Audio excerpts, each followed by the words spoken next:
life, we feel like we have time for everything. Time to earn, time to plan, or time to figure out everything's later. But then life puts you in a situation where you have to choose. Choose between your career or family. And very few people are actually prepared for that. But today's guest is someone who didn't just face that situation, but he was ready for it. So he made a decision that most of the people would be scared to take, that is walking away from a stable job. But not out of pressure, but out of clarity. Clarity that came from planning ahead, understanding money, and building multiple sources of income. And that's exactly what our today's conversation is all about. Financial awareness, security, planning, and decisions that our future self will thank us for. So if you ever thought that I'll start later, this episode is definitely for you. Let's welcome Joju Thomas.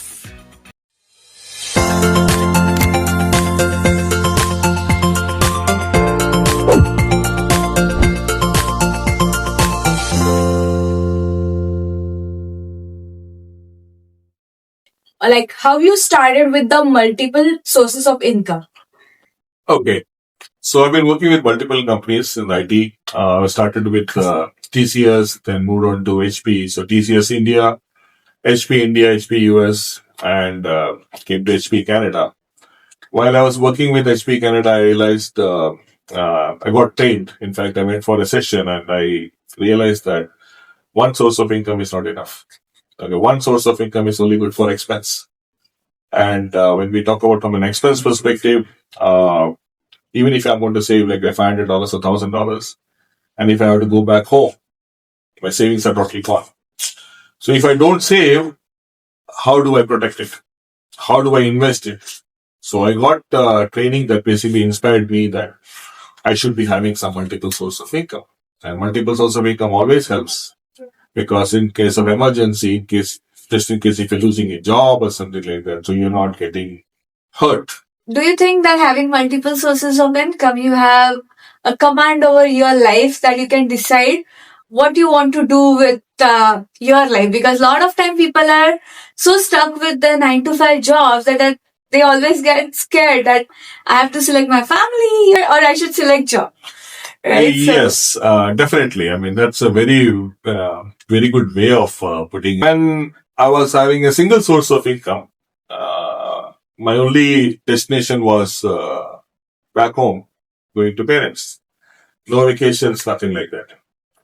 And my calendar used to be written by the company, right? Mostly. And if at all in an emergency, if I need like a couple of weeks holiday, and I want to go and spend some time with my parents, when I ask for the leave, it looks like from my manager, I've asked for his kidney. Right? So now that part is totally different. Now I just have to just get a ticket and go. I don't have to convince anybody or I don't have to tell anybody that how badly I need these holidays. Now it's my choice. So most important thing which has helped is I write my own calendar. With the number of vacations I do with my family, with the number of events. Even to give a simple example is when you go for the parent-teacher meeting in school, so most of the time you'll see that the children are having, the mother is coming, mostly or father is coming, something like that. But in our case, for both our children, both me and my wife used to go for every parent-teacher meeting. We used to go and attend every event that's happening because we are able to manage because we don't have that 9 to 5 job. But you should always have a backup for that. See, the thing is, you cannot just do it tomorrow. Okay. First and foremost, see that if you can have a backup plan. At least 6 months of expenses. We call it as an emergency fund in the financial industry. The emergency fund, if you can have, yes, definitely 6 months, then you can take a risk. Or if husband and wife both are working, if the wife has a stable kind of a job, then definitely the husband should take a risk. Right? What the problem is people don't take a risk is because they don't have that backup. And they're also very scared. But if you have a 6 months, 10 months of backup available, why don't you try it out? And again, this is not my theory. If you look at any successful person's theory, they won't take a risk. You have to. But again, calculated risk. Especially when you're coming to Canada, I would definitely recommend calculated risk because you need money to survive. Let's say if someone is watching this and they want to feels like I'll start later. So what would you say to them so that they start today and something their future self will thank them for? Good question, in fact. Okay. My message would be don't do the mistake which I did. Okay. As simple as that. So like a very close friend of mine, okay, who is also my mentor, he basically says, life is too short to learn from our own mistakes. So learn from other people's mistakes, right? Tell me one scenario where you don't need money. Tell me one scenario where you don't need money moving. Tell me one scenario where that's the same thing. If you ask a doctor, you know what the doctors will say? Oh, I know everything to do in terms of surgery and everything, but you know what? My medical school did not teach me how to run a clinic. They taught me how to treat a patient, but they didn't teach me how to run a clinic. Same thing with finance. We all become engineers, doctors, nurses, teachers. But have we ever been taught in school that how to manage our finances? The answer is no. Right? Right. So it's a scary situation. People should get educated. And then again, we're not talking about doing a 6-month or a 10 months or a 12-month course. Even if you spend like around, I would say, 2 hours or 4 hours, you can actually get a very good basic information about what to do and what not to do. Can't you spend 4 hours understanding financial management, personal finance? So that's what I educate. Good. Glad that you asked me that question. I mean, I get asked this question a lot. As you mentioned so many things about financial education as well as multiple sources of income. So as we know, a lot of people, many years back, there was just one breadwinner. Yeah. Right? Then slowly, there was like both spouses started working. Now is the situation most of the household that we see nowadays, they are having almost both the husband wife or both the spouses have 2 jobs, right? So most of the people may think that, oh, I'm having multiple sources of income. So I just want you to, clarify for those people or those audiences for us, like having a multiple sources of income, what does that actually structure would be the best situation? So husband by both working is not multiple source of income. Because there's a cost associated to the spouse also working. So technically, when we talk about multiple source of income, means yes, you're having a source of income, but you're having a second source of income. Yeah. But when we come to second source of income, again, if you are talking from a Canadian perspective, when if you're an employee, you get paid as T4. The second source of income, see if you can get paid by T4A. Business income. Yeah. Because then you can write off a lot of things the advantages there. Same with the situation with wife also. Right? If husband is working, breadwinner, wife is working, breadwinner. Again, I don't like that term. I talked about that in one of the seminars. Why bread? Why not cake? Right? Again, you're thinking low. Yeah. The whole concept is you're thinking low. Why can't you expand your horizon? Right? So, to answer your question, yes, we should have a second source of income. In fact, one of the spouses should start a second source of income, which is a business income. And eventually the other spouse should join. Yeah. That do it. Again, we're not to talk about taking a risk. Actually, it's not a risk. You can say calculated risk because you're already having a backup of 6 months to 1 year. So you're just just trying to explore something. Youngsters, when I'm teaching, I'm basically an engineer, right? So I teach maths, chemistry. Again, teaching is not my profession, right? But I took that profession.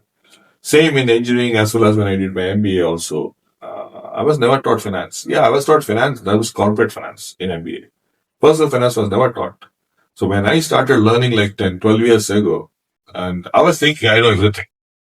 But when I started attending those sessions, oh my goodness, I had no clue. I wish somebody would have taught me this before. Yeah. Or this would have been, see, we study so many. So in engineering, if you look at it, we study around 5 subjects in a semester. In 2 semesters, like 10 subjects, 4 years, like 40 subjects, then 40 subjects, 40 practicals, and all those things are there. Couldn't they add one subject? Personal finance? right? For all courses, all curriculums. Yeah. Okay, if you're having an issue with the university, can't you start that course? One course, when we study math, physics, chemistry, along with that, can't we have that one subject called personal finance? And just teach kids what is ruler 72, how does the money work, how will money work for you, if you have that course introduced now, which recently Canadian government has started introducing that in the school, you will see more and more entrepreneurs coming in. As we were talking about 9 to 5 jobs, usually vast population is doing the 9 to 5 job. So what is the first step they can take towards this financial education, or we can say to start building a second source of income? Let me convince you first about the concept of job. So we call, I mean, again, no offense, people who are working, great. I was also working as a job. So JOB is like journey of the broke. JOB. Okay. Again, no offense. Perfectly fine. I wish I would have known this before. I was also doing a job, so that's fine. That's one thing. Second thing is when we are talking more in terms of from a 9 to 5 job. 9 to 5 job will only fetch you necessity. It will never fetch you luxury. Right? It will never fetch you luxury. A 9 to 5 job, the moment you're doing, you're capped. It's like a captive. You're like a cell. You're like in a jail for that certain period of time. Well, are you getting paid? Yes, I'm getting paid. Is there job security? Yeah, probably there. Of course, there's a job security. So I always tell people, if you're happy, continue there with a job. That's perfectly fine. But if you want to explore something more, which is important, then we talk about job security. What's the job security? I work Monday to Friday. When I go on Friday, I get a pink slip saying that from next Monday you don't come. Then what do? Initially, when I'm young, probably, yes, I can look for other jobs. I can get other jobs and all those things. But then once somebody gets older, let's say somebody gets more than 40, 45, to getting the second job and the third job may not be easy. Right? So when it comes to financial planning, like I said, most of the people in our financial, even in our office, they're not from the financial background. Because financial planning is common sense. And to understand common sense, you need like probably a week, max maybe 2 weeks. Attend all the sessions, there are a couple of books, just read the books, and this is a format available. Like I'm not from the financial background. I'm a hardcore engineer and I'm basically from an MBA background. So where did I learn all those things? So earlier the better, especially for children. Okay, if you don't want to be educated yourself, that's perfectly fine. At least educate your children. And if you want to get educated yourself, if you are planning to get educated tomorrow, get educated today. Because time is the only factor in the financial industry which is critical. Every day, if it is later on, there's something called as cost of waiting. Right? Earlier, if you do it, is always better. Second, get educated. Get educated maximum. If you can get educated by podcasts, if you can get educated by books, you can get educated by going to seminars, sessions, invest into yourself. We have all been investing for like 4 years, 6 years in a university, studying different courses. And that I was able to fetch us something called as a job. But now you need to invest another, maybe like 6 hours, 8 hours, 10 hours of session to understand the financial planning, very important. Number 3, one source of income is not important. Multiple source of income is needed. Because if you have multiple source of income, if something goes bad, a second source of income or the third source of income will basically support you. Fourth and most important thing, sit with a licensed financial advisor. Licensed. They will evaluate. They will basically check what are the things you have got today, and they'll plan for your future. What are the things you can do? Once you know what needs to be done, then doing, not doing is totally your choice. But at least you would know. Or in future, you wouldn't say, oh, I didn't know about it. Right? Like, for example, when I joined and when I became a financial planner and when I was getting educated, I always was thinking, oh my goodness, I didn't know about it. I've been in North America for almost 20 years. So why nobody told me about all these things?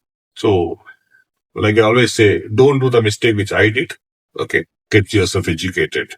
And especially for youngsters, I'll give you one small mantra to youngsters. Okay. Youngsters means I'm talking about anybody who's 18-year-old or more. Anybody less than 18 perfectly fine. They can get educated. For people who are 18 plus, I would say start saving at early.